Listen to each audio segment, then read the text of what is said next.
New affiliate ka ba at gusto mong matutong gumawa ng script gaya nito? Lobat ka na naman? Ilang beses mo na bang naranasan na mamatayan ng phone sa gitna ng lakad o biyahe? Ang hirap, di ba? Di ka makapag-picture, makapag-chat o makagamit ng map. Well, this video is for you.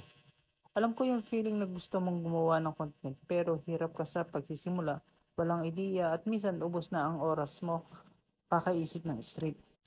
Pero gamit lang ang tatlong bagay na to ay makakagawa ka na ng script. Una, existing video plus chat GPT plus voiceover.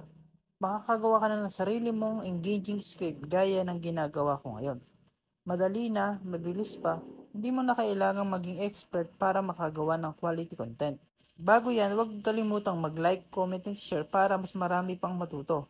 At syempre, abangan ang part 2 ng video na to dahil doon ko ituturo ko naman kung paano mo siya may edit at mapag-viral ang video mo. Yun lang, salamat!